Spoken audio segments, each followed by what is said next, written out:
Sur la place des femmes dans l'espace public à la fin du Moyen-Âge, à partir de l'exemple en fait du nord de la France, et j'y reviendrai. Alors, je commence par la raison de ce sujet et la raison donc, de cet intérêt pour le travail féminin à la fin du Moyen-Âge. Je voulais pour ma thèse travailler déjà sur quelque chose de transversal, de transpériodique. Je voulais bousculer les idées reçues, notamment la question de ces périodes charnières.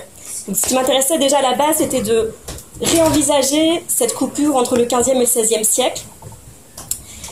Et j'ai dit à ma directrice donc, que voilà, j'aimais bien ces périodes charnières, que je voulais faire une histoire des minorités. Elle me dit, écoutez, les juifs c'est fait, les lépreux c'est fait, il vous reste les femmes. Pour tout le monde, c'est après je pars. Morito. Et donc, j'étais un petit peu étonnée. Honnêtement, j'allais d'abord en territoire un peu inconnu. Elle-même m'a avoué 2 ans plus tard que finalement on s'en sortait très bien, mais qu'elle n'était pas vraiment sûre non plus d'où on arriverait à la fin de ce parcours. Et donc très rapidement, je vais découvrir qu'effectivement, les femmes ont une place importante au Moyen-Âge, et surtout qu'elle est plus importante qu'à l'époque moderne, et qu'en fait on a là un basculement, ce qu'on va appeler familièrement un renfermement des femmes à partir de l'époque moderne. Donc c'est ce qu'on appelle dans l'historiographie le Great Gap, donc ce grand écart entre période médiévale et période contemporaine. Ce Great Gap a été théorisé très rapidement dès 1977, alors que l'histoire des femmes n'en est vraiment qu'à ses balbutiements, puisque l'histoire des femmes naît essentiellement donc, des luttes féministes des années 60 et mettra quand même un certain temps à s'institutionnaliser. Mais dès 1977, donc même pas 10 ans après le début de la discipline, John Kelly Gadol, une historienne américaine, pose cette question: Did women have a renaissance? Est-ce que les femmes ont une renaissance? Et vous vous en doutez, la réponse qu'elle apporte à cette question plutôt, eh bien, est négative. Elle va donc entamer tout un travail de réflexion déjà autour du chrononyme de renaissance. Alors ça tombe bien puisque les cafés histoire se placent sous l'égide de l'association Chronos. Donc un chrononyme, en fait, c'est la façon dont on désigne une période de l'histoire. Et ici, le chrononyme Renaissance se base essentiellement sur en fait, ce mouvement littéraire et artistique qui caractérise donc la fin des Moyen-Âge pour l'Italie et l'époque moderne, on va dire, pour le Royaume de France et d'Angleterre. Sachant, petite parenthèse, que ce chrononyme de Renaissance et son pendant, celui de Moyen-Âge, ont été inventés par Pétrarque, que l'on inclut aujourd'hui dans le Moyen-Âge. Bon, ça, c'est une réflexion plus large qu'on pourrait mener sur les questions de périodisation et le découpage de l'histoire en tranches, comme l'a si bien appelé Jacques Le Goff. Et donc, de fait, on va peu à peu laisser tomber ce chrononyme de Renaissance en matière d'histoire du genre, et on parle davantage actuellement plutôt de première modernité, pour justement utiliser un terme pour qualifier la période qui n'a pas de portée idéologique. Donc non seulement les femmes n'ont pas eu de renaissance, c'est-à-dire que leur condition ne s'est pas améliorée à partir du XVIe siècle, mais plus encore elle s'est dégradée. Et pour John Kelly Gadol, qui est spécialiste en fait de l'Italie, elle va se dégrader très tôt, puisqu'elle place le début du renfermement des femmes dès, on va dire, le XIIIe, XIVe siècle. Alors c'est une ligne qui va être suivie par les spécialistes italiens tels David Herlihy, qui a travaillé sur les familles toscanes. Et donc aujourd'hui il y a consensus pour dire que le recul de la place des femmes en Italie est très précoce. En Italie, j'entends dans l'espace méditerranéen. Pourquoi est-ce qu'on parle d'Italie en tant que médiéviste? Eh bien souvent parce que c'est là où on a le plus de sources, c'est là où l'écrit a pris le plus tôt son importance, et donc on a tendance, on va dire, à partir de l'exemple italien, analyser le prisme de l'ensemble méditerranéen. Par contre, il semble que dans le nord de l'Europe, ce qui moi m'intéresse davantage, d'influence, de tradition germanique, ce recul, donc ce renfermement des femmes sur l'espace privé, interviendra plus tardivement, seulement au début du XVIe siècle, voire à la fin du XVIe siècle, notamment pour le cas allemand.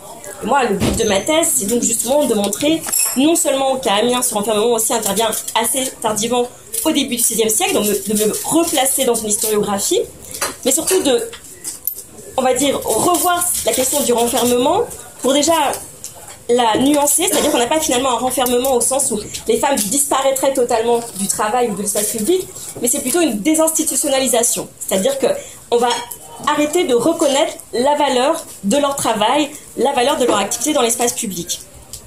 Et surtout, à mon sens, c'est en comprenant les raisons de renfermement qu'on peut comprendre ce qui faisait que l'époque médiévale acceptait leur travail, leur place dans la société. Donc, comme je vous le disais, je vais me concentrer essentiellement sur le nord de l'Europe pour plusieurs raisons. Tout d'abord, donc je le disais, en Italie, le renfermement intervient très tôt et de manière générale, on a une vision de la femme en Italie. Les préjugés et les poncifs ne viennent jamais de nulle part. De fait, l'Italie est plus macho dès le Moyen-Âge que le nord de l'Europe. Et les chroniqueurs lombards, donc du nord de l'Italie, qui se rendent en Belgique, sont très très étonnés de voir toutes ces femmes qui se baladent dans la rue, chefs découverts, décolletés plongeants. Donc, même si, et j'en reparlerai rapidement, bien sûr, il a existé un travail des femmes en Italie, il a toujours été très organisé et très chapeauté, et on trouve à leur sujet plus d'ordonnances de restriction que de valorisation. Deuxième raison pour laquelle je vais surtout m'intéresser au nord de l'Europe, eh bien c'est surtout parce que le nord de l'Europe, alors j'entends en fait l'Île-de-France, le nord et l'est de la France, l'Allemagne, les Pays-Bas et le sud de l'Angleterre, ce qui en fait correspond aux aires d'urbanisation à la fin du Moyen-Âge. On comprend qu'on a la ville naît avec l'Empire romain. Sous l'époque mérovingienne et carolingienne, capétienne, on a un délitement du tissu urbain qui renaît à partir du XIIe, XIIIe siècle, autour de l'Italie et du sud de la France, et au nord de l'Europe, donc autour de ce qui correspond en fait actuellement à la Northern Range. C'était à peu près la même chose à l'époque. Donc voilà pourquoi, entre les deux, je délaisse un peu le centre. Et donc, au nord de l'Europe, dans ces villes, on va avoir la domination de ce qu'on appelle un régime communautaire. Donc, de tradition germanique, de fait, les Francs le montraient bien au début, on a une conception égalitaire. De manière générale, qu'il s'agisse des partages, des héritages, les Francs au début partageaient leur patrimoine toujours entre leurs 4 fils. Les choses vont changer par la suite. De même, on partage le patrimoine entre les filles, entre les garçons, et le patrimoine est possédé par la femme et le mari. Donc les coutumes, c'est-à-dire les textes de loi, qui ne sont pas forcément écrits, les coutumes, c'est des coutumes souvent orales, disent clairement que l'homme et la femme possèdent la moitié du patrimoine. Et plusieurs mesures témoignent donc du rôle et du pouvoir patrimonial accordé aux femmes, le fait notamment qu'on constitue systématiquement un douaire, c'est-à-dire un gain de survie. Si leur mari décède, elles ont ce qu'on appelle un gain de survie, c'est-à-dire qu'elles doivent toucher un quart, voire un tiers, parfois jusqu'à la moitié, de l'héritage de leur mari. Et il y a même la possibilité pour le mari de créer un douaire qui sera encore plus favorable. À douer, on va même aller jusqu'à faire des lettres de ravestissement. C'est-à-dire qu'un mari peut, par une lettre, dire qu'il donne à sa mort tout son héritage à sa femme. Ce qui donne que si un homme a eu 3 enfants, 3 fils d'un précédent mariage, sa femme meurt, on va dire que c'est la femme qui avait apporté la grosse part de la fortune à l'héritage. Il se remarie, il fait des lettres de ravestissement, il dit à sa nouvelle femme « Je te donne tout mon héritage à ma mort ». Eh bien la femme aura tout, même s'ils n'ont pas d'enfants, et les 3 fils du premier mariage n'auront rien. Alors, c'est des cas, voilà, c'est Douai, on en trouve parfois à Amiens, Saint-Quentin. Là, c'est les cas vraiment extrêmes dont je vous parle, mais ça reflète cette réalité. Le fait est que on estime que la femme a une part à jouer donc, dans le patrimoine. Elle peut transmettre, gérer son patrimoine. D'ailleurs, dans les contrats, on voit toujours que le mari agit de concert avec sa femme. Alors, c'est lui qui prend les décisions, bien sûr. Je ne veux pas détruire ici tous les poncifs d'une société patriarcale. On reste dans les cas d'une société patriarcale où l'homme est dit le chef, le baron de la femme, mais il faut nuancer tout cela et on se rend compte donc qu'on considère la femme également comme un agent économique. Donc tout ça sur fond, je disais, de croissance des échanges, donc dans un espace urbain au nord de l'Europe qui évolue fortement. Par ailleurs, je me concentrerai plus sur la ville que pour la campagne. Là encore, je m'explique. On dispose tout d'abord de moins d'informations sur la campagne. Alors déjà, au nord de l'Europe, on a moins d'informations qu'au sud, parce qu'on a une pratique de l'écrit qui entre plus tardivement dans les mœurs. Les notaires se popularisent en Italie dès le XIIIe siècle, pour voir apparaître les premiers notaires au nord de la France et qui conservent leurs documents, parce qu'on peut avoir d'abord les notaires, mais ils ne conservent pas toujours leurs documents, il faut attendre le XVe siècle. Donc vous imaginez bien que pour la campagne, on est encore moins bien documenté. Par ailleurs, même si le travail des femmes est très important en milieu rural, il faut comprendre qu'il est très genré. La femme est cantonnée à la campagne à s'occuper de l'espace domestique, du gynécée, de la basse-cour, des enfants, de nourrir la domesticité. Elle ne peut pas participer au semail, par exemple, ce qui est très symbolique.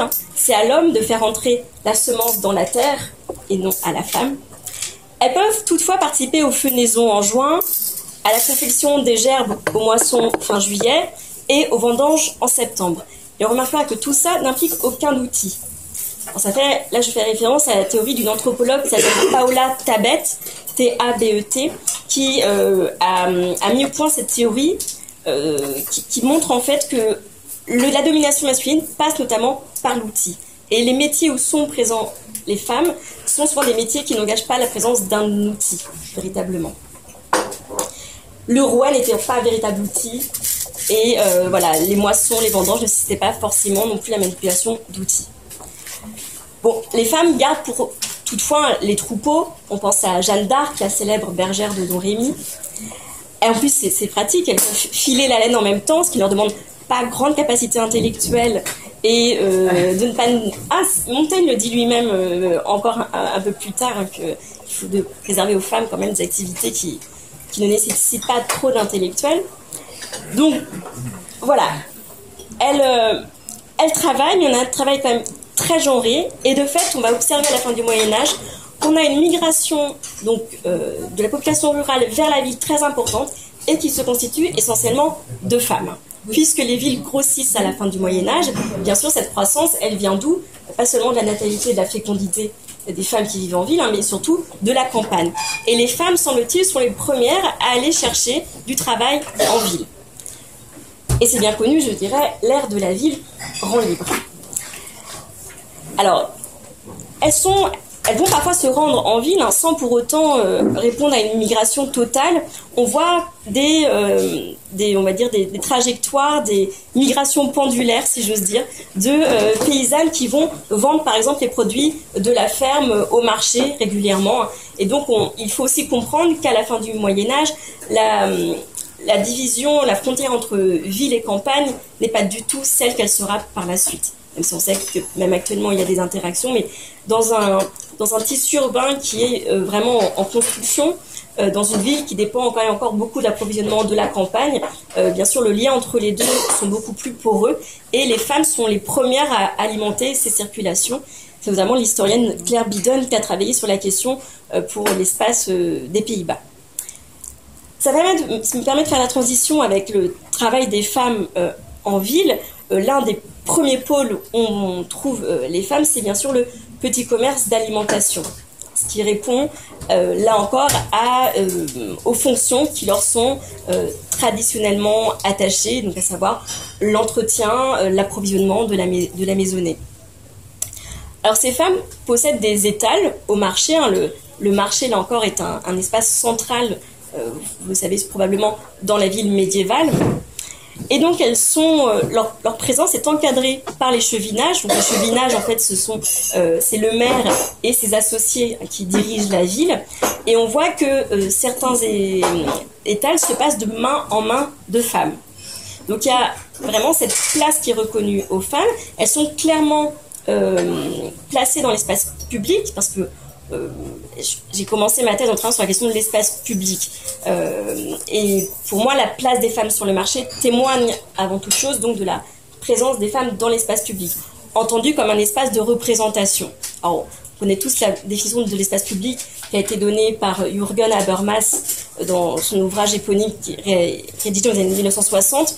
Bon, par contre, Jürgen Habermas règle très vite la question du Moyen-Âge dans son ouvrage, disant qu'il n'y a pas d'espace public au Moyen-Âge, puisque ça advient avec la bourgeoisie, et que bien sûr, les femmes, je crois que ça fait 3 lignes au maximum, n'ont absolument aucune place dans l'espace public.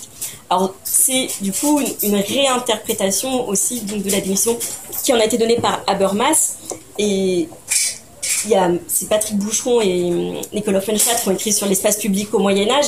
Donc il ne s'agit pas de totalement rompre avec la définition que donne Habermas de l'espace public, mais de la réinterpréter à l'aune de la société médiévale, sachant que, là encore, on ne peut pas différencier espace public, espace privé véritablement au Moyen-Âge. Vous avez des rues très étroites, un tracé urbain très sinueux, et surtout en permanence cet ouvroir, l'habitat du marchand qui ouvre sur la ville, sur la rue, et les femmes participent de ce caractère très poreux de l'espace médiéval. Et l'un des buts de ma thèse, c'est aussi d'en finir avec une dichotomie qui verrait d'un côté un espace masculin, marchand, productif, opposé à un espace féminin de reproduction et privé. En fait, pour le Moyen-Âge, ça ne peut pas marcher. Tout simplement, déjà, l'espace de la rue ne se comprend pas comme tel, et le travail même ne se comprend pas comme tel, puisque le centre de la production, le centre de l'économie, c'est le ménage. C'est en fait cet ouvroir qui ouvre sur la rue. À partir du moment où la femme est intégrée au centre même de cet ouvroir, de ce ménage, en fait, qui est le ménage qui est donc le noyau de la croissance économique, de l'atelier, à partir de là, elle a sa place, à mon sens, dans l'espace public. Et c'est sur le marché, je pense, que cette place ressort véritablement. Alors, je ne sais pas si vous connaissez les 10 de Paris de François Villon, mais et donc il a mis par écrit en fait les cris des marchands parisiens. Ça a été illustré par la suite, et on a 2-3 représentations très fameuses, notamment de la marchande de poireaux qui crie, c'est l'expression consacrée, qui crie ses bonnes poirées et ses bons haricots. Et il faut comprendre qu'il y a vraiment une parole des femmes dans l'espace public. D'ailleurs, quand on étudie les registres de justice, 42% des individus condamnés pour paroles injurieuses sont des femmes au milieu du XVe siècle. Donc, les femmes se font entendre, sont présentes, vendent leurs produits, alors sur les étals ou en colportage, là encore les choses sont très réglementées. On a 12 fruitières qui sont établies par la ville, 12 revendresses de poissons. Les autres doivent se cantonner en fait à un démarchage client à client. Donc là c'est encore des questions de négociation, de réputation aussi avec la ville. Le principal, la nature de leur commerce, donc c'est les fruits, comme je le disais, les légumes, mais surtout les poissons. Alors le poisson est un produit de très grande importance dans l'alimentation médiévale, l'alimentation médiévale qui est bien une alimentation déterminée de plus en plus donc, par la religion chrétienne, dans une société qui se fait de plus en plus chrétienne. Il faut savoir qu'à la fin du Moyen-Âge, on a un quart de l'année qui est férié, alors les 52 dimanches, plus à peu près une soixantaine de jours fériés, donc des jours où on ne peut pas manger gras, plus le reste, donc le poisson est très important. Et il semble que les femmes ont investi ce champ, ce secteur, et donc elles sont spécialisées notamment dans le commerce des poissons d'eau douce, celui des poissons d'eau de mer étant davantage réservé aux hommes, sauf pour ce qui est des harengs, parce que les euranguières et les haranguières, là encore, se font entendre dans l'espace public, d'où aussi les proverbes dont on a pu éviter par la suite. Donc voilà. On a également des boulangères, des bouchères. Alors la boucherie est un métier interdit au Moyen-Âge, en tout cas honteux, parce qu'il a rapport avec le sang et donc l'impureté. Et très longtemps, j'ai rencontré des chercheurs qui disaient qu'il n'y avait pas de femmes bouchères, on ne peut pas l'écrire dans les statuts. Et finalement, j'ai trouvé 2 statuts à Abbeville où les statuts s'adressent aux bouchers et bouchières. Alors, il faut comprendre que c'est ça, faire l'histoire du genre à la fin du Moyen-Âge, c'est commencer, rencontrer des professeurs qui vont vous dire qu'il n'y aura rien à trouver, que vous pouvez rentrer chez vous.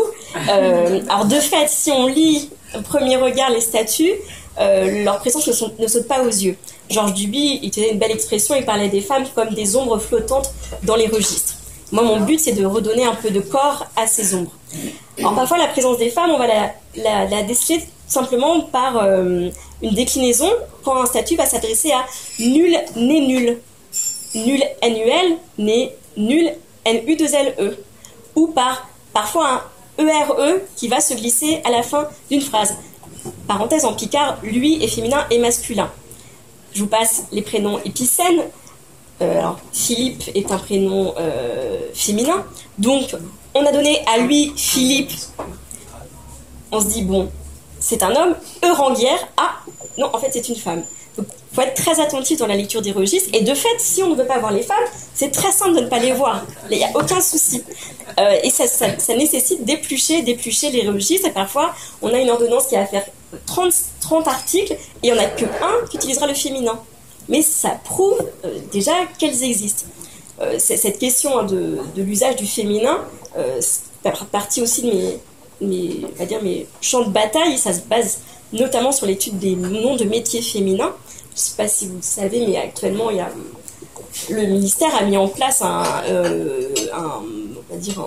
sorte de projet pour la question donc, de la féminisation de la langue française. Alors, Eliane Viennot dirait qu'il ne faut pas féminiser la langue française, il faut la démasculiniser. C'est vrai. Parce que si vous allez sur le site de la CIEFA, on tient un site qui s'appelle La Guerre des mots, vous vous rendez compte qu'il y a plein de mots qui existaient au Moyen-Âge qu'on n'emploie plus. Le mot autrice était courant, on parlait de boulangère, de euranguière. Et en fait, les mots qui sont restés, c'est les mots où finalement le travail des femmes ou la place femme ne posait pas tellement de problème. Donc dans l'alimentation, par exemple, c'est resté assez fortement, la boulangère, la bouchère. Mais dans d'autres domaines, comme l'autrice, dans le domaine de l'écriture, là, ça a disparu. Et donc, je me sers aussi du travail féminin pour faire ressortir en fait tous ces mots et tous ces noms féminins qui ont disparu. Sachant que pour moi, à partir du moment où on a cet usage d'un féminin, c'est qu'on a une institutionnalisation aussi et une reconnaissance de ce travail des femmes. Sachant que c'est l'iceberg c'est le sommet de l'iceberg, puisqu'il y a quand même encore beaucoup d'activités féminines qui, même au Moyen-Âge, ne possèdent pas forcément de féminin. Là encore, c'est des questions de région. Le Picard est plutôt égalitaire. Plus vous descendez, par exemple déjà à Paris, on remarquera que le français a moins tendance à utiliser donc, ce qu'on appelle la diadique, c'est-à-dire le fait d'utiliser systématiquement le féminin et le masculin pour un nom. Donc, je vous disais, une grande présence dans le métier textile, dans la commerce d'alimentation, là où, de fait, je trouve le plus de noms de métiers féminins, mais donc également dans le textile. Alors, toujours pour continuer dans le commerce de revente, il faut savoir que la fripe prend beaucoup d'importance à la fin du Moyen-Âge. On est dans un contexte donc, de crise économique, démographique, avec les épidémies de peste et les guerres, hein, notamment dans le Royaume de France, la guerre de 100 ans. Et le commerce de fripe, un peu comme actuellement, j'ai envie de dire, parce que ça revient à la mode, va prendre une grande importance et les femmes vont être les premières à en bénéficier. C'était très bien étudié en Espagne, mais également à Paris. Et elles vont donc servir d'intermédiaires aussi parfois pour mettre en gage des vêtements pour certaines personnes. Alors justement, les statuts précisent qu'ils ne peuvent pas être marchandes de neuf et de vieux en même temps. On a une suspicion qui croît à la fin de la période tout de même à l'encontre de ces fripières voilà, certaines vont vendre du vieux et du neuf, on va passer du vieux pour du neuf. Donc c'est un métier qui fait l'objet de suspicion, mais ce qui n'empêche pas ces femmes de mener leur commerce, puisqu'en réalité, dans les termes d'application, je ne trouve pas d'amende. Donc c'est plus une suspicion de principe qui est formulée à leur encontre véritablement et qui n'est pas expliquée en théorie. J'en viens à un deuxième secteur, donc le secteur textile, et cette fois à l'artisanat, non plus à la revente, qui est sûrement le secteur qui a ouvert le plus de possibilités aux femmes à la fin du Moyen-Âge. Alors, bien sûr, j'enfonce des portes ouvertes en disant ça, puisqu'on le sait, depuis le mythe des parcs, si on prend Yvain le Chevalier au Lion, le mythe de la fileuse, donc l'association de la figure de la femme attachée à son rouet, est véritablement un topos. Mais justement, ce qui m'intéresse ici, c'est qu'on sort justement de cette image de la femme qui file. Et est introduite à la fin du Moyen-Âge un changement dans le cycle de la draperie qui va en fait beaucoup leur apporter. Alors, elles sont tout d'abord très présentes dans les ateliers de soierie, pour bien sûr la délicatesse de leurs mains.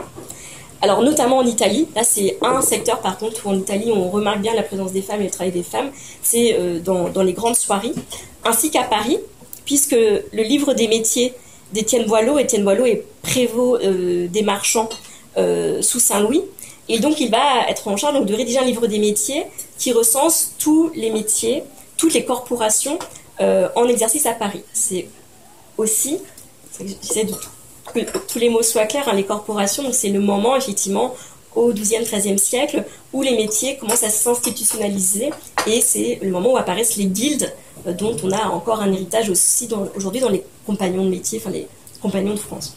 Mais donc c'est entre le XIIe et XVe, et ça va être très important pour l'histoire des femmes, qu'on va commencer donc à structurer les métiers et à dire désormais donc, que ces métiers sont encadrés par des ordonnances et que nul ne peut exercer ce métier s'il ne cotise pas auprès de la corporation. Et c'est donc une réglementation qui va devenir de plus en plus sévère, qui se met en place à partir du XIIe, XIIIe siècle jusqu'au XVIe siècle environ. Enfin, on va dire le gros moment d'évolution des corporations, ça va être celui-ci. Et donc Étienne Boileau constate la présence de 110 corporations, dont 5 exclusivement féminines. Alors, savoir qu'on a seulement 3 villes, on a le cas attesté de corporations exclusivement féminines, c'est Paris, Rouen et Cologne. Et à Paris, elles exercent toutes dans le domaine de la soie. Donc, je suis allée rechercher les termes précis. On a des fileresses de soie à grands et petits fuseaux, des tisserandes de soie et de couvre-chefs en soie, et des fesseresses de chapeaux. Les fesseresses. Alors ça, c'est aussi des choses qu'on découvre en étudiant la diadique. C'est vrai que moi, j'ai pris cette déformation quand parfois on me demande quel serait le féminin de tel mot. En Ile-de-France et en Picardie, on va beaucoup utiliser le ES. Donc une peintre, ça serait une pigneresse. Une enlumineuse, ça serait une enlumineuresse. Et pas une enlumineuse. Voilà, donc en fait, au nord de la France, les féminins sont beaucoup en E-res. Voilà, une revendresse, etc., etc.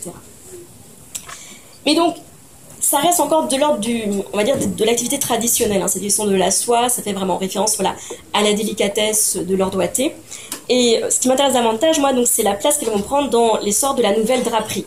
C'est-à-dire qu'à partir du XVe siècle, vont se développer de nouveaux draps qui vont s'adresser à un public plus large, qui ne seront plus seulement l'apanage donc de la noblesse ou d'une riche clientèle.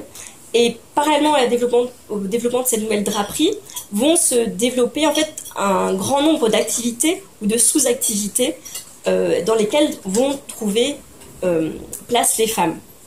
Alors, j'ai très bien étudié, par exemple, le cas de la céterie à Amiens.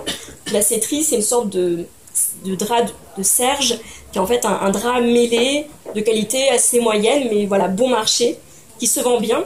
Et on verra que la question de la qualité et le fait que pour ces draps, on ne recherche pas véritablement la qualité, mais davantage la productivité, fait qu'on peut intégrer les femmes.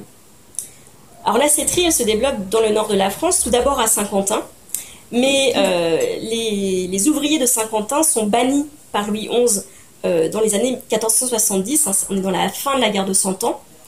Louis XI bat le duc de Bourgogne, qui doit lui rendre les villes de la Somme. Pendant la guerre de Cent Ans, la Bourgogne avait accaparé les villes de la Somme. Et en fait, la ville de Saint-Quentin va montrer une certaine opposition. Donc Louis XI va châtier la ville et les ouvriers cherchent à se réfugier, s'installent à Amiens. Ils vont demander à établir des statuts en 1480. Et ce qui est intéressant, c'est qu'à la lecture des statuts, je me suis rendu compte que sur donc l'ensemble des ouvriers 17 heures qui venaient proposer donc, les nouveaux statuts du métier, j'avais 40% de femmes. De fait, je vais trouver dans les années 1480-1490 un homme qui se met en apprentissage sous la direction d'Alice Ferrande, sa femme. J'ai le cas de famille où l'homme et le mari sont dits tous les deux 7 heures et 7resses, et où les enfants, indistinctement de leur sexe, se mettent sous la direction de leur mère ou de leur père. Le fils va se mettre sous la direction de sa mère et la fille de son père. Je pourrais multiplier à l'envi les exemples. J'ai choisi, juste pour vous lire un peu d'ancien français, un contrat d'apprentissage qui nous prouve donc la présence en fait aussi des jeunes filles dans le domaine de la céterie. Alors c'est un extrait donc de ce qu'on appelle le registre double F des archives. Donc c'est le registre qui recense les contrats réalisés entre personnes. Et donc il date du 30 décembre 1497. Comparurent en leur personne Jaspard Pasquier, boursier, demeurant à Tournai, d'à présent estant cette ville d'Amiens, d'une part, et Lionel Ancel, releveur, demeurant au dit Amiens, d'autre part. Et on reconnut le dit Jaspard, qui la voit et a baillé, au dit Lionel, Mariette Pasquier, sa fille à présent âgée de 7 ou 8 ans. Pour le dit Lionel, servir et aider, depuis le jour dit et le temps et l'espace de 8 ans. Moyennant que le dit Lionel, qui prend Mariette à sa charge, a promis et sera tenu de nourrir, chauffer, vestir et entretenir Issel Mariette le dit temps durant, même lui faire apprendre mestier. Et en la fin des 18 ans, bailler et payer pour tous les loyers et salaires d'Issel Mariette, et qu'elle ne pourra demander le dit temps passé la somme de 10 livres, ce qui est assez conséquent quand même. Hein. 10 livres fait une belle somme à la fin du XVe siècle. S'il advenoit qu'auparavant le dit temps passé, Issel Mariette se partisit de la volonté du dit Jaspard, s'il décide de partir. Donc, si elle se partisit de la volonté du dit Jaspard, son père ou d'elle, en ce cas, le dit Lionel ne pourra être tenu payer Issel somme de 10 livres, et en de mon roi quitte. Mais si le dit Lionel la mettoit dehors de sa volonté à lui, il lui sera tenu de payer la portion d'Issel somme jusqu'à ce qu'elle partit roi. Ce qui est intéressant de voir dans ce contrat d'apprentissage, c'est que le maître est obligé d'avoir un engagement vis-à-vis de la jeune fille qui est âgée seulement de 7 ans. Oui, c'est assez jeune. Normalement, c'est plutôt autour de 10 ans. Et alors, la durée de l'apprentissage, ici, c'est 8 ans. C'est assez long, ce qui montre aussi que c'est un travail aussi de qualité, une formation assez poussée qu'elle va recevoir, puisqu'en moyenne, l'apprentissage peut durer entre 3 et 10 ans, selon les métiers. Et j'ai d'autres cas, puisque lorsqu'un enfant ou un adulte rentre en apprentissage, un enfant plus généralement, il doit payer caution à la ville et à la corporation, en fait, à laquelle il va être attaché.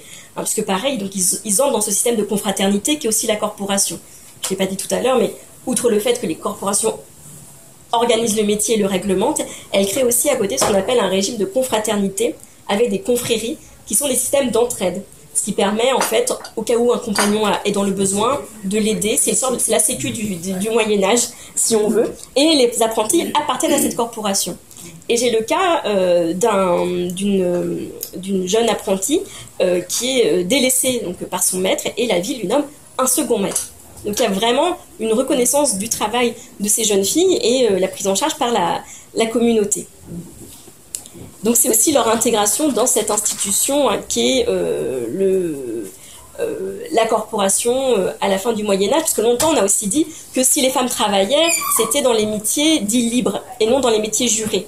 Les métiers jurés, donc c'est les métiers réglementés. Or c'est faux, essentiellement pour le nord de la France, de fait, elles apparaissent présentes, et j'ai même à Abbeville des femmes, semble-t-il, qui accèdent au grade de juré. Les jurés, c'est du coup les surveillants du métier. Voilà. Donc pour ça, il faut être maître et après passer un examen devant les échevins. Enfin, les femmes sont très présentes dans le domaine des soins et de la domesticité. Alors, peu de choses malheureusement sur la domesticité, surtout pour le nord de la France. Là, j'avoue qu'il y a plus de choses sur le sud, mais pas forcément pour les bonnes raisons, parce qu'il faut savoir qu'au sud, on pratique aussi encore l'esclavage à Gênes, et notamment pour des jeunes filles venues d'Orient. Et donc, on est mieux renseigné sur la domesticité donc, en Italie. Dans le nord de l'Europe, on sait qu'elle existe. Moi, je la vois essentiellement apparaître dans les livres de justice, c'est-à-dire lorsqu'il y a un conflit qui oppose une servante à une autre, c'est-à-dire où, par exemple, une servante qui a été chargée par son maître d'aller remettre un colis et il y a altercation entre les deux maîtres, donc on fait intervenir la servante. Donc c'est essentiellement à ce moment-là que je les vois percevoir, ou lorsque leur maître les a engrossés. Ça, c'est une autre réalité, mais c'est fréquent. La seule chose que je pourrais vous dire essentiellement sur la domesticité, c'est que elle est déjà très importante, ça c'est évident. Il faut aussi savoir qu'il y a de nombreuses femmes seules en ville.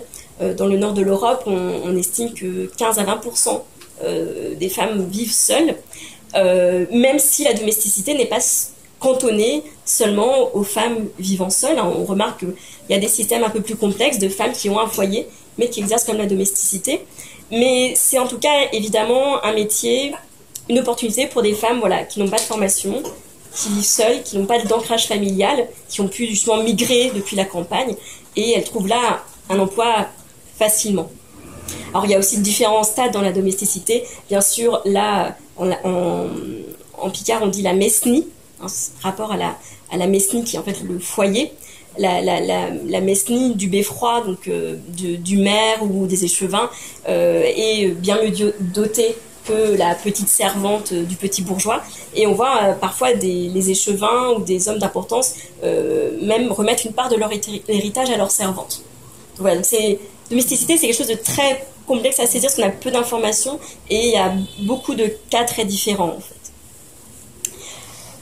Par ailleurs, j'enchaîne avec la question donc, des soins, qui là aussi reste, j'ai envie de dire, dans le secteur traditionnel des activités féminines. Alors là, c'est quelque chose qui m'a beaucoup intéressée puisque à la fin du Moyen-Âge, face au malheur du temps, pour reprendre l'expression de Jean Delumeau, les villes vont mettre en place un système de sage-femme agrémentée. En fait, la sage-femme, la figure véritable de la sage-femme apparaît au XVe siècle et sont là quasiment exclusivement au nord de l'Europe, à Bruges, Gand, donc dans les grandes villes des Flandres. Pour vous donner un ordre d'idée, ces villes, c'est plus de 100 000 habitants. Amiens, on est à 20 000 et Paris, on est aux alentours de 100 000. Donc, les très grandes villes, sur lesquelles on a beaucoup d'informations, c'est ces villes flamandes. Et donc, on va mettre en place, face à la forte mortalité du temps et face aux morts, face aux femmes qui meurent en couche et donc au grand nombre aussi des décès des nourrissons à la naissance. Donc, ce système de sage-femme assermentée, alors certaines reçoivent un loyer à l'année, d'autres sont rétribuées à la tâche.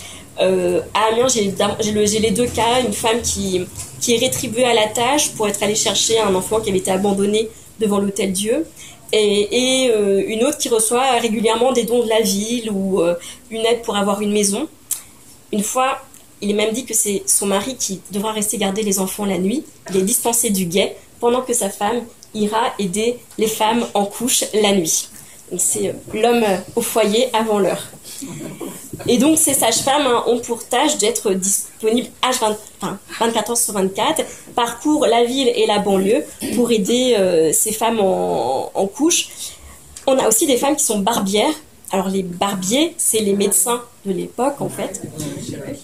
Alors c'est pas les chirurgiens justement, les barbiers vont justement être concurrencés par les chirurgiens qui sont au-dessus en fait du barbier. Le barbier, concrètement, il fait pas dans la dentelle. Voilà, on va dire ça comme ça. Voilà, il faut pas être trop mal en point. Et donc on va voir certaines femmes exercer aussi ce métier de barbière. Alors on les voit souvent apparaître pareil lors de procès, notamment au Parlement de Paris. On interdit aux femmes d'exercer la médecine. Alors en fait, on leur interdit pas d'exercer la médecine. On leur interdit d'exercer la médecine parce qu'elles n'ont pas la licence de médecine, parce qu'elles n'ont pas pu aller à l'université. Donc c'est un peu plus pernicieux en fait. C'est pas le fait qu'elles exercent la médecine, c'est le fait qu'elles l'exercent sans autorisation. Toutefois, là encore à Abbeville, mes statuts sont adressés aux barbiers et barbières, ce qui prouve bien qu'il y a aussi une part quand même, bien on va dire pas de laisser aller, mais plutôt de voilà, on fait aussi avec les besoins quotidiens et la réalité quotidienne et de fait les femmes travaillaient et les sources au bout d'un moment sont obligées d'intégrer ça naturellement. J'ai aussi des femmes présentes sur les chantiers, alors à des moments bien spécifiques toutefois, mais au moment des grands chantiers de construction des remparts, on voit toujours apparaître des femmes. Donc en 1380, quand on reconstruit l'enceinte d'Amiens, j'ai calculé que sur certains chantiers, on avait quand même 40% de femmes parmi les manœuvriers. Alors quelles sont leurs fonctions? Elles sont dites hôtières, cordières et manœuvrières. Il semble en fait qu'elles assurent surtout des travaux de mise en relation entre la matière première et les artisans sur le chantier. Donc la cordière, celle qui va fournir les cordes, le chanvre. La hôtière, ça serait quand même celle qui amène dans sa hotte le mortier. Et il semble qu'elles aient une vraie place par contre pour les porteuses d'eau. Et parce qu'en fait, ce qui donc aide du coup à réaliser le mortier. Et effectivement, les stalles de la cathédrale d'Amiens qui ont été réalisées au tout début du XVIe siècle représentent ainsi tout un tas de figures du peuple, notamment des femmes, et j'ai trouvé une porteuse d'eau. Au départ, je n'ai pas compris sa situation, et en fait, c'est en parlant avec un chercheur qui travaille sur les chantiers, sur le bâtiment à Marseille, qui m'a dit qu'il avait remarqué que l'intérêt principal des femmes sur les chantiers, c'était d'être porteuse d'eau. Mais on remarquera qu'il y a aussi des hommes hôtiers et aussi des hommes cordiers, et que généralement ils sont payés la même somme que les femmes. Ça, c'est encore une particularité du Nord, c'est qu'on n'a pas une très grande différence salariale, rarement plus d'un tiers, ce qui n'est pas le cas au Sud, bien sûr, ou à Paris. J'ai des enlumineuses, des peintres, cité notamment Bourgeot, qui était fille de Jean Lenoir, qui a exercé sous Charles V. Elle était à la cour de Charles V. Alors malheureusement, elle n'a pas signé d'œuvre, mais on sait par les statuts, par les comptes, qu'elle a été rétribuée et que donc sa présence était bien réelle. Il y a tout un tas dans les Pays-Bas aussi, hein, d'enlumineuresses et de femmes libraires qui nous sont connues. Et bon, il y a bien sûr la prostitution, qui est le plus vieux métier du monde, dont je suis obligée de parler, parce qu'il faut savoir que c'est assez lucratif, semble-t-il, pour certaines femmes, en tout cas à Amiens. Grosso modo, ce qu'il faut savoir, c'est qu'on n'a pas d'encadrement véritable de la prostitution au Moyen-Âge pendant très longtemps. Les premiers statuts, les premiers encadrements datent de Saint-Louis. La légende veut que sa mère, Blanche de Castille, ait embrassé un jour à l'église une femme très richement vêtue, très belle, et qu'on lui ait révélé par la suite que l'identité de ces femmes donc, était une prostituée. Et ça a été le début des ordonnances, de la légende là encore, restrictives et qui vont imposer aux femmes prostituées des signes distinctifs afin qu'on ne les mélange pas aux autres. Et c'est le moment où on va commencer à essayer de faire sortir les prostituées de la ville, ce qui va à peu près échouer. On renouvelle les ordonnances. Et c'est aussi le moment où on va voir apparaître les premières maisons closes qu'on appelle les prostibulum dans le sud de l'Europe d'abord. Et pour le nord, il faut là encore attendre le XVIe siècle, puisqu'à Amiens, la prostitution se pratique dans la rue, que les prostituées louent, voire achètent les maisons qui accueillent les ébats de leurs clients. Et d'après le testament de Jeanne Mestrel, Jeanne Mestrel dite Sourdas, donc Sourdas c'est son nom, qui est donc mère Macrel. Et bien, son neveu, hein, qui hérite de son héritage, je le vois pendant à peu près 20 ans revendre des maisons à l'appel et à l'appel du fait de l'héritage de sa tante. Donc, il semble que pour certaines femmes, cela pouvait représenter quand même un métier assez lucratif. Voilà, donc pour conclure, pour laisser le temps après à la discussion, je pense j'essaie de donner plutôt des pistes que de développer vraiment en profondeur. J'attends de voir ce qui vous avez retenu, ce qui vous intéresse. Donc on a une réelle reconnaissance du travail féminin, du fait de ces questions des rémunérations, des contrats, de leur présence dans les registres, de l'usage de la diadique, du féminin, du masculin, on a toutes ces choses qui témoignent donc de leur place dans le travail. J'insisterai sur le fait qu'il faut comprendre que cette place est due au fonctionnement interne de la société médiévale, et notamment la société du nord de l'Europe, qu'il ne faut en aucun cas attribuer cette place accordée aux femmes à la fin du Moyen-Âge au fait qu'elles auraient pu trouver dans la crise démographique et la saignée de la peste noire une place. Hein, le parallèle, oui, c'est comme après la guerre de 14, les femmes. Non, c'est totalement faux. Déjà, les femmes sont majoritairement plus touchées par la peste que les hommes, selon les études démographiques. Et tout d'abord, elles n'ont pas attendu ce temps pour travailler. Le fait est seulement que la multiplication des statuts concorde de fait après, avec donc l'après-peste noire. Mais c'est une problématique documentaire voilà, qui ne doit en rien rejoindre cette question. Et de fait, ça ne marche pas parce que pour l'Italie, au contraire, on constate que c'est quasiment au moment de la peste noire, même si là encore ça n'a rien à voir, que leur place recule. Et puis là encore, quand on étudie même s'il ne s'agit en rien de minimiser les effets de la peste noire, mais les saignées, on a des grandes saignées en 48, mais pour l'ordre de la France, les grandes saignées, c'est plutôt 60-69. Et en fait, elles sont surtout très régulières. C'est-à-dire qu'on va avoir une épidémie tous les 10 ans, quasiment après, jusqu'à la fin du XVe siècle. Donc on ne peut pas expliquer la présence des femmes par une chute brutale de la population qui aurait fait qu'on avait alors besoin d'elles. Par ailleurs, pour reprendre ce que je disais au début, pour moi, donc, c'est davantage en étudiant les raisons donc, du renfermement que l'on trouve les moyens d'une épistémée médiévale. J'emprunte je teste la notion, puisque c'est dans la construction de ma thèse, donc le fait d'expliquer la pensée, le système du fonctionnement de la société médiévale au travers donc des raisons, en tout cas des motifs du renfermement. Alors de fait, je vous parlais de la céterie tout à l'heure, en 1480, j'ai 40% de femmes qui sont à l'origine des statuts, donc des ouvriers setteurs, des hommes qui se mettent sous la direction de leurs femmes. Et en 1411, les nouveaux statuts des setteurs disent que désormais, si deux personnes d'une même communauté, c'est-à-dire d'un même ménage, d'un même foyer, exercent tous les deux le métier de setteur, il faut que l'un des deux arrête, car ce n'est pas juste pour les autres, et c'est comme ça dans toutes les villes de loi. Alors c'est pas moi qui vous explique mal la citation, c'est que c'est vraiment dit comme ça. Donc, c'est complètement fallacieux. Les villes de loi, on ne sait pas trop ce que ça désigne. Le fait que ça soit injuste, en fait, c'est que la setterie va attirer de plus en plus de monde et de plus en plus d'ouvriers hommes.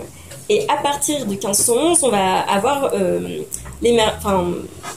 l'ouverture de ce commerce à l'exportation. Et à partir du moment où on cherche à exporter, on va rechercher la qualité. Et à partir du moment où on intègre cet argument de qualité, eh bien, on fait disparaître les femmes. Et c'est les arguments qui vont être, par exemple, utilisés à Norwich. La même année, 1511, je trouve les mêmes statuts à Norwich qui disent que les femmes ne peuvent plus travailler, mais là, ils sont plus francs, si j'ose dire, même si, là encore, l'argument ne tient pas la route. Les femmes ne peuvent plus travailler désormais dans la draperie parce qu'elles n'ont pas assez de force physique. On ne se demande pas pourquoi, 100 ans auparavant, ça n'a posé aucune question. Mais visiblement, en fait, on cherche à faire le tri, c'est-à-dire qu'il y a, pour vendre son produit à l'étranger, il faut qu'il soit compétitif, on recherche la qualité, on recherche à définir la qualité. Et à une époque où le discours des moralisateurs, alors qu'arrive la contre-réforme catholique, enfin que se profile les réformes catholiques, la contre-réforme catholique, eh bien les moralisateurs vont rappeler que la place des femmes, c'est avant tout au foyer. Et en fait, vous avez une concordance d'arguments complètement fallacieux qui vont se construire et en fait progressivement donner lieu donc au renfermement, ou plutôt ce que je disais, à la désinstitutionnalisation du travail féminin. C'est-à-dire qu'ils vont continuer à travailler mais dans l'ombre. On ne va plus les présenter comme des travailleurs officiels. C'est le moment aussi où se ferment les corporations. C'est qu'elles se mettent en place du XIIe au XVe siècle. Fin du XVe siècle, commence à émerger l'idée de monopole. C'est-à-dire donc on doit être les seuls à exercer ce métier. Or, qu'est-ce qui se passe quand on va exercer un monopole? On va fermer la corporation aux étrangers. Et aussi aux femmes. Parce que la femme, on reste dans une société quand même patriarcale. La femme, si elle connaît un métier, doit l'apprendre à son mari. Or, si elle se marie à quelqu'un d'extérieur à la corporation, qu'elle lui apprend le métier, et ainsi de suite, vous ouvrez la corporation aux étrangers. Si seul l'homme peut l'apprendre à son fils aîné, qui lui-même l'apprendra à son fils aîné, vous créez une lignée, et vous êtes sûr que la corporation reste soudée et ne s'ouvre pas aux étrangers. Bon, voilà, c'est des pistes, hein, c'est des ouvertures, mais voilà, pour moi, c'est l'avènement notamment d'une société mercantiliste, c'est la question de la fermeture des corporations et l'ouverture en parallèle donc de la société, parce qu'à un moment, en fait, on est une société qui est autosuffisante, et à partir du moment où on est dans le commerce intérieur régional, la question de la qualité de qui fait quoi pose pas de problème. Et donc la question du travail féminin ne pose pas de problème. À partir du moment où on va chercher à s'exporter, là, on va commencer à faire la différence entre les travailleurs et on va retomber sur des poncifs qui sont ceux que les femmes ont quand même une faiblesse physique plus importante. Tout ça, c'est, je le disais, donc parallèle à un renfermement au niveau de la religion également, puisque les moralisateurs vont aller dans le sens de ce renfermement, mais également dans le droit, puisqu'on est dans le nord de la France dans un régime de coutumes essentiellement, des coutumes qui étaient orales, qui sont mises progressivement par écrit, mais ma théorie est que dans les interstices de ces différentes coutumes, parce qu'on a un millefeuille coutumier, puisque vous avez la coutume du bailliage, la coutume de la ville, la coutume de la région, les femmes trouvaient des interstices où elles pouvaient manifester leur pouvoir. Sauf qu'à partir de 1453 et l'ordonnance de Montier-les-Tours, Charles VII demande à ce que toutes les coutumes du royaume soient mises par écrit, uniformisées. Et qu'est-ce qu'on va prendre comme modèle? Le droit écrit le plus ancien, qui est le droit romain, qui est, vous l'avez compris, un droit globalement misogyne. Une chose entraînant une autre, on voit que progressivement, dans la version de la coutume de 1507 à Amiens, on commence à dire que s'il y a un mâle et une femelle, c'est un terme utilisé dans les héritiers, ça serait bien de privilégier le mâle. Dans la coutume de 1567, plus aucune femme n'apparaît. Donc voilà, il y a aussi ce phénomène de réforme du droit qui va progressivement exclure en fait les femmes qui vont passer en fait de ce statut d'acteur patrimonial au simple rôle de vecteur. C'est-à-dire qu'elles vont servir à passer un patrimoine d'une famille à une autre, mais n'auront plus aucun pouvoir là-dessus. Voilà. Merci beaucoup. Merci.